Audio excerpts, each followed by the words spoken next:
Ok, más o menos nos quedamos aquí, ¿no? Buenas noches, Doctor, buenas noches. Sí, nos quedamos ahí, doctor. más o menos. Entonces, habíamos dicho que dentro de la fisiopatología llaman la atención algunas cosas. Uno, la disfunción diastólica, que es bastante común.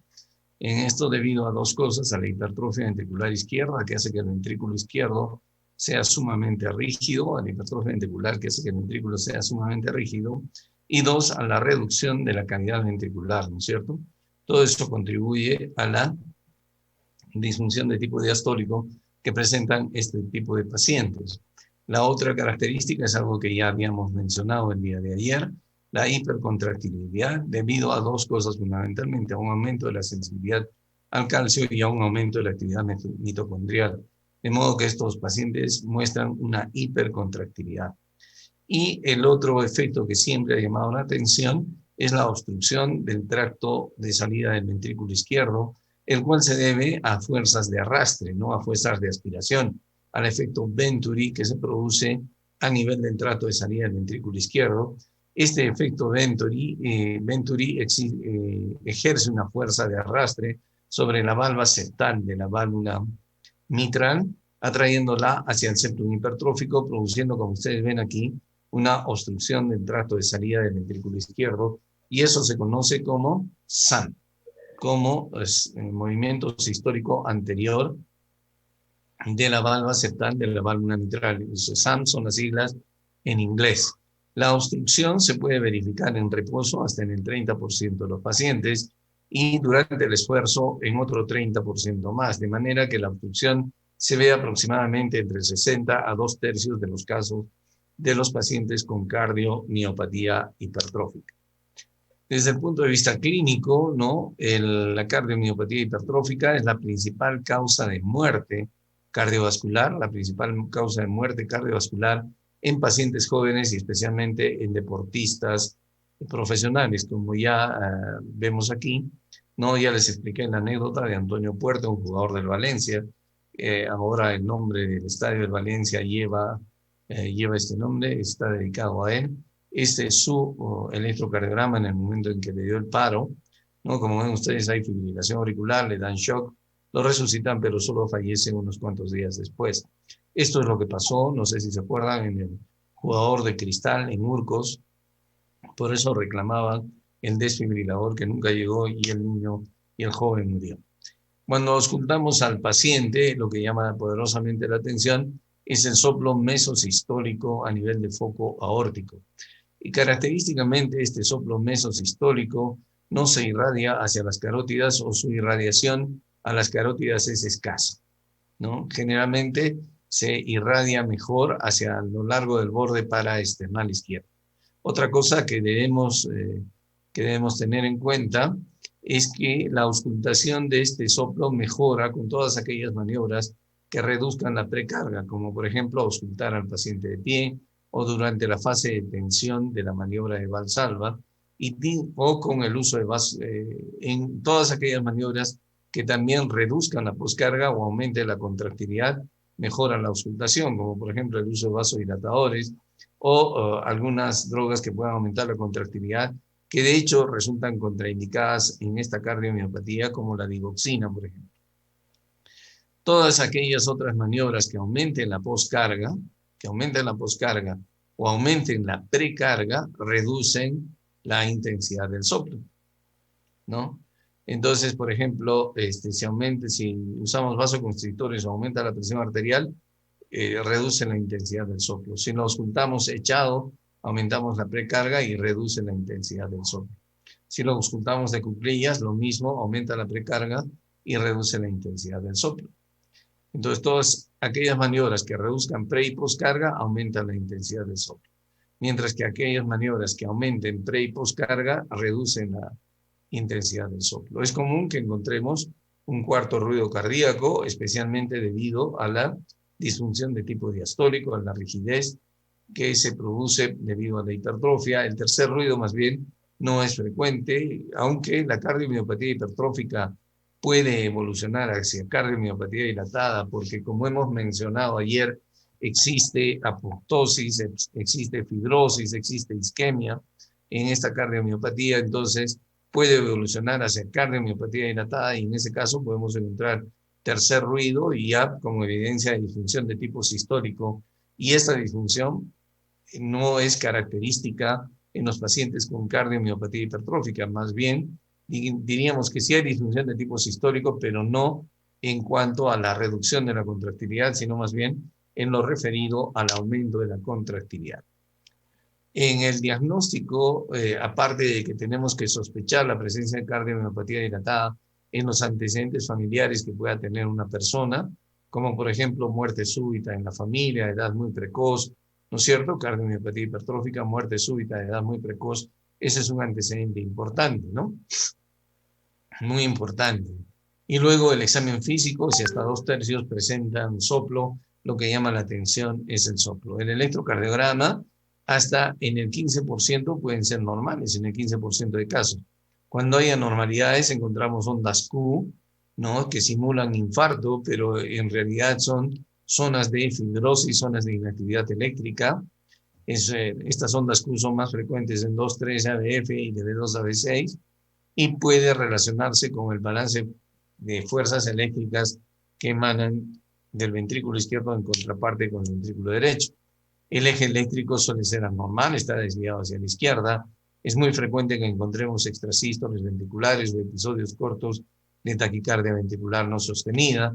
Puede haber taquicardia supraventricular, fibrilación auricular, hasta en el 10% de casos. Hasta estas situaciones suelen descompensar al paciente porque estos pacientes dependen mucho de la contracción auricular, es decir, dependen mucho de la última fase de la diástole para mantener su gasto cardíaco. Cuando se pierde el ritmo sinusal, estos pacientes pueden llegar a chocarse. Este es el electrocardiograma de un paciente con cardiomiopatía hipertrófica. Observen las ondas R muy altas, ¿no? Muy altas en B5, B6, ondas T negativas, evidencia de sobrecarga ventricular, etcétera, cardiomiopatía. Pero la radiografía de tórax puede variar desde ser normal hasta que el paciente, como ven acá, presente una franca cardiomegalia, no hay agrandamiento de la raíz aórtica y la calcificación del anillo mitral es frecuente. Es muy importante que nosotros le hagamos una prueba de Holter a estos pacientes con cardiomiopatía hipertrófica. ¿Por qué? Por la tendencia que hemos explicado ayer y hoy a hacer arritmias, tanto supraventriculares como ventriculares, arritmias malignas. Entonces, y resulta que es de particular importancia el Holter, que es un estudio dedicado al estudio de las arritmias, ¿no? En pacientes con lipotimias o síncope, porque muy frecuentemente estos desmayos o lipotimias son debidos a arritmias malignas. Debemos buscar entonces taquicardia ventricular sostenida y si no encontramos a veces en un paciente con síncope, está indicado hacerle un estudio electrofisiológico. El ecocardiograma nos da el diagnóstico sobre todo de tipo morfológico, la severidad de la obstrucción, el tipo de hipertrofia ventricular izquierda, etcétera, si afecta solamente el septum, si afecta todo el ventrículo de forma concéntrica o si afecta la punta, el grado de severidad de la obstrucción, como mencionamos, ¿no? Entonces, esto es lo que podemos ver en el ecocardiograma. Aquí vemos una hipertrofia apical, una cardiomiopatía hipertrófica apical. No hay estenosis de la salida del ventrículo izquierdo, pero lo que sí puede haber es un compromiso importante de la diástole. Aquí, en cambio, vemos una hipertrofia tanto del tabique interventricular como de la pared libre del ventrículo izquierdo. No está afectado el ápex. Y entonces, este paciente sí podría tener obstrucción del tracto de salida del ventrículo izquierdo. Esta es la forma más común de cardiomiopatía hipertrófica con afección preferencial del septum interventricular y observen en desplazamiento de la válvula septal de la válvula mitral hacia el septum interventricular, ocasionando una reducción del tracto de salida del ventrículo izquierdo, ¿no? También parece haber afección apical y lateral, pero obviamente este salchichón nos muestra que el septum es el más afectado en este caso. El tratamiento, en general, el tratamiento está orientado hacia los síntomas, ya que siendo una enfermedad genéticamente determinada, no podemos alterar el curso de la enfermedad. Sin embargo, perdón un momentito. Perdón un ratito. ¿Aló? Hola. ¿Qué tal? ¿Cómo está Freddy? Sí.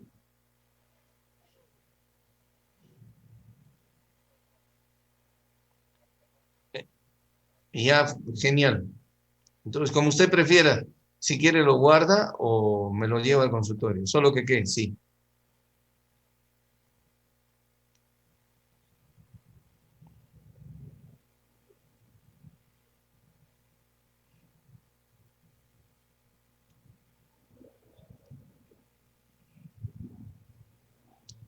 Ya. Ah, genial. Entonces está bien. Como hemos planeado para el viernes, el jueves si desea me lo lleva o usted mismo lo tiene el viernes y el viernes que yo voy, ahí lo revisamos todo. ¿Ya? ¿Ya?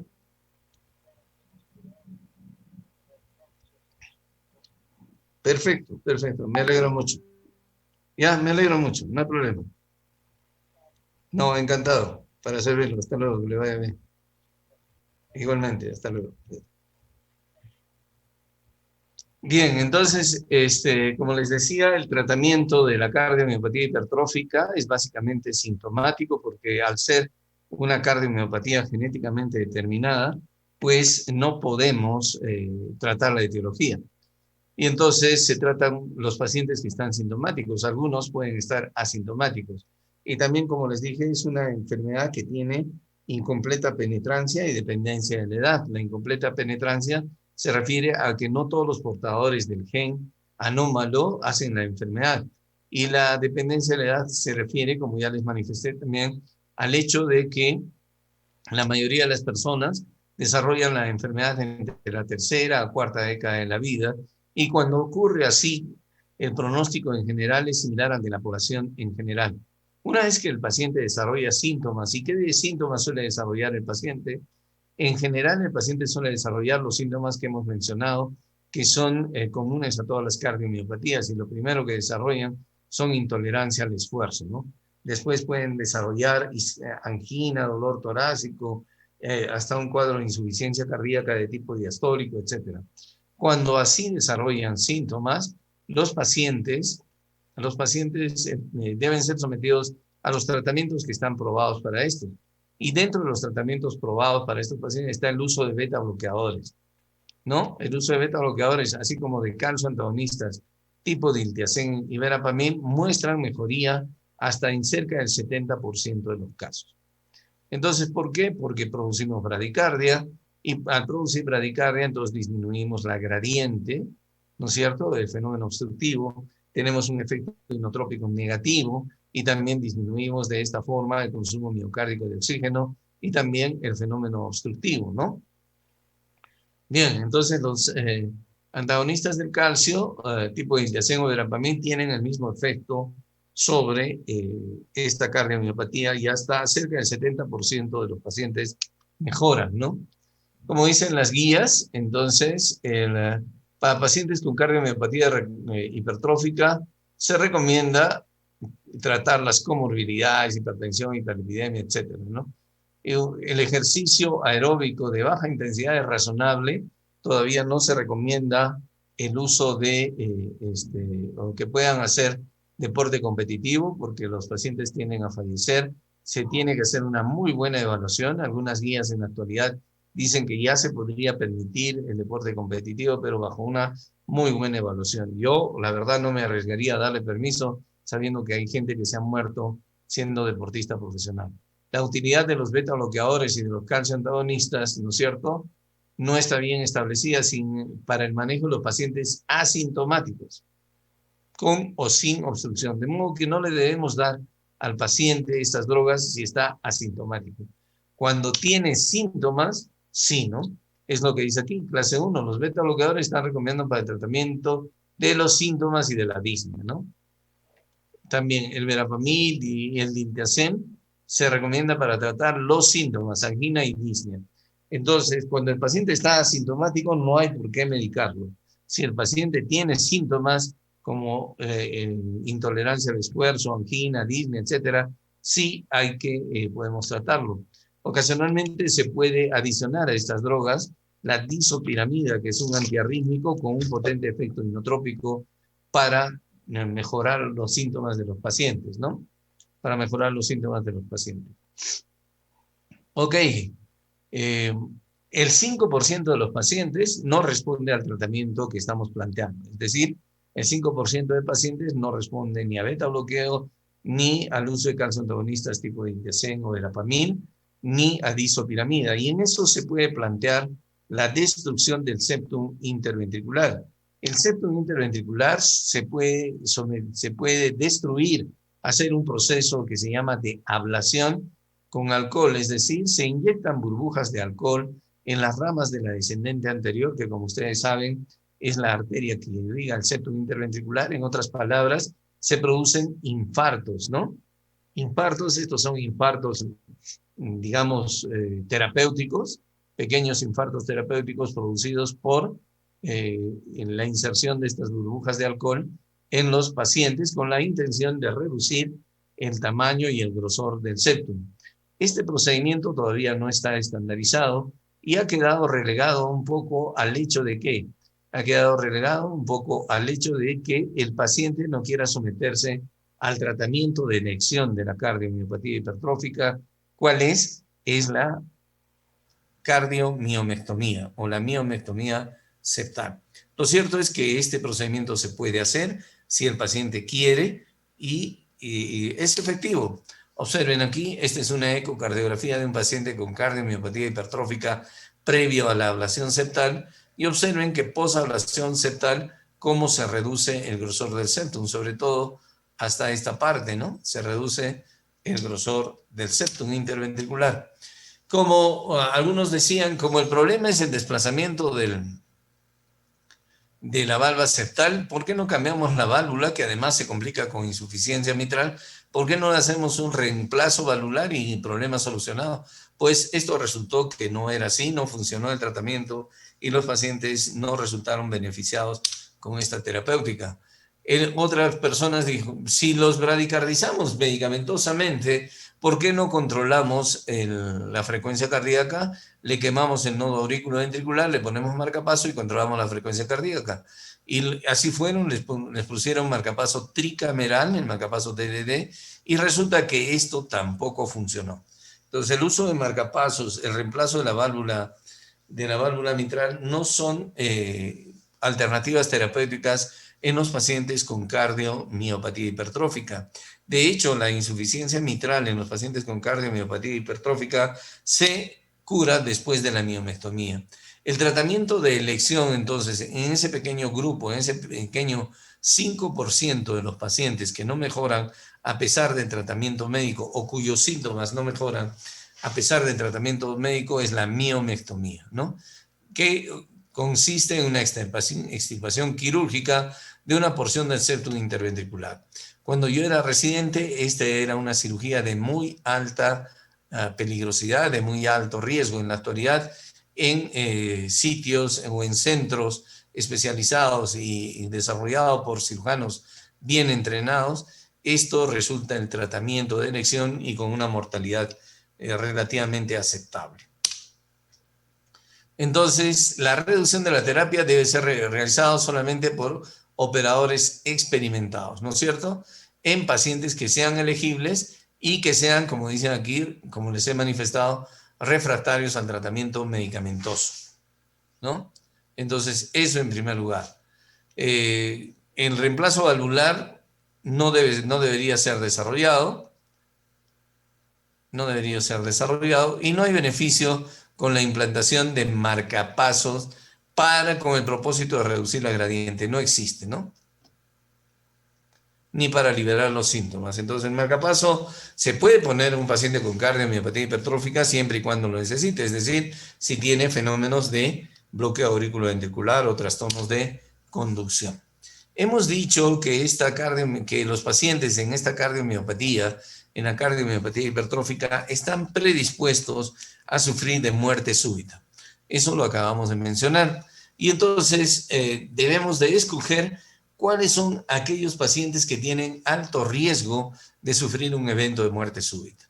Y en la actualidad no se sabe muy bien, pero algunos criterios se han no aventurado, digamos, se han sugerido algunos criterios basados en determinados estudios, porque como ustedes entenderán, no es fácil hacer un estudio multicéntrico y miles de personas en enfermedades que resultan relativamente infrecuentes. Pero basados en estudios de corte, en estudios pequeños, algunos criterios nos ayudan a detectar qué paciente puede ser tributario de una terapia dirigida para prevenir la muerte súbita. ¿Cuáles son estos criterios? Aquí tenemos factores de riesgo mayor. Historia de paro cardíaco o de taquicardia ventricular sostenida espontánea. Historia familiar de muerte súbita. Taquicardia, ¿no? Sea una frecuencia mayor de 120 ocasionada por el ejercicio o la detectemos en el Holter. Un grosor del septum interventricular o del ventrículo izquierdo mayor de 30 milímetros. Una respuesta anormal en la prueba de esfuerzo, al ejercicio, ¿no? La prueba de esfuerzo es una prueba de ejercicio, pero vigilada, supervisada por el médico. Si el paciente tiene uno solo de estos factores, se recomienda la implantación de un desfibrilador, es decir, colocar un desfibrilador implantable. No hay un solo antiarrítmico, como ya les he mencionado, doctores, que haya demostrado un incremento o una mejora de la sobrevida de los pacientes, de cualquier paciente cuando se trata de una arritmia. Por lo tanto, el protocolo en la actualidad está basado en la utilización de dispositivos tipo desfibrilador implantable. Si mi paciente con cardiomiopatía hipertrófica tiene cualquiera de estos criterios, uno solo, se recomienda el implante de un desfibrilador. Muy bien, la última cardiomiopatía. ¿Alguna pregunta hasta ahí?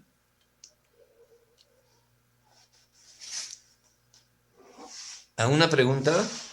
Doctor, buenas noches. Una pregunta, por favor. ¿Sí?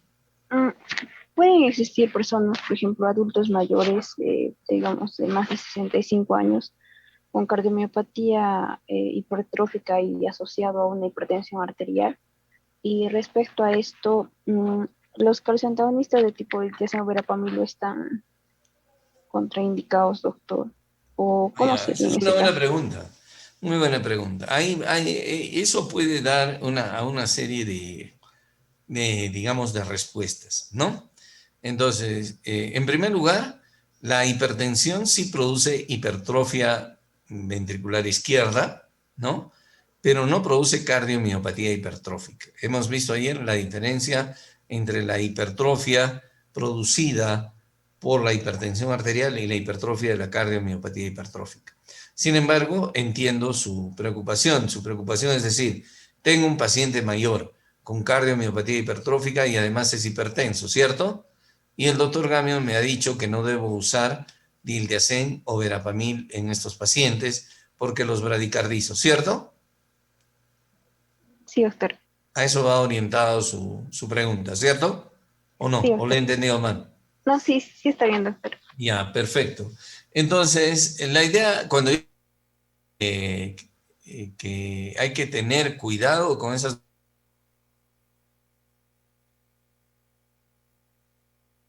contraindicadas. Podemos utilizar más si tiene cardiomiopatía hipertrófica.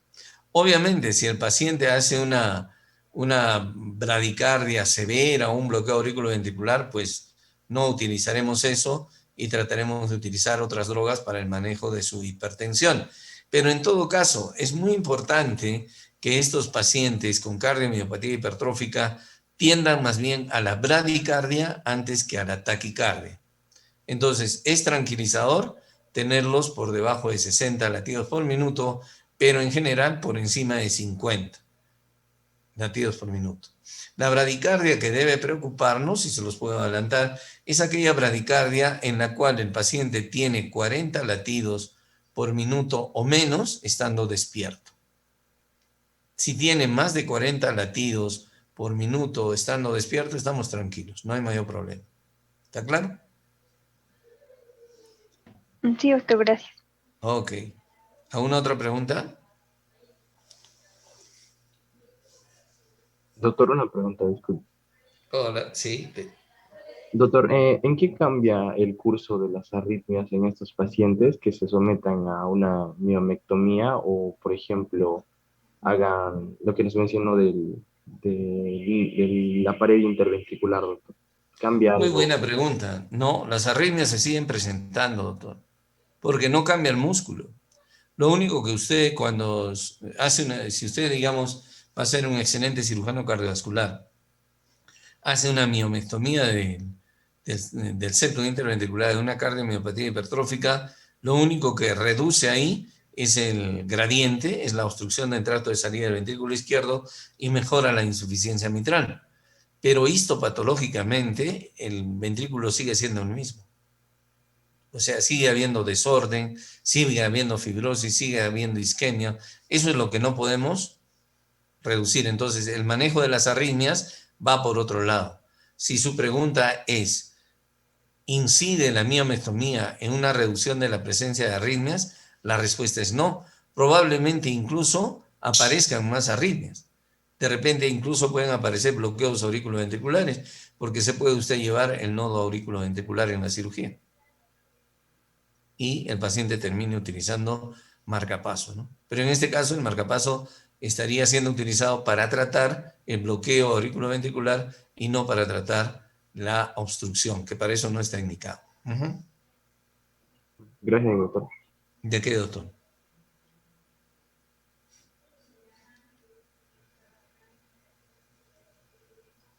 ¿Alguna otra pregunta?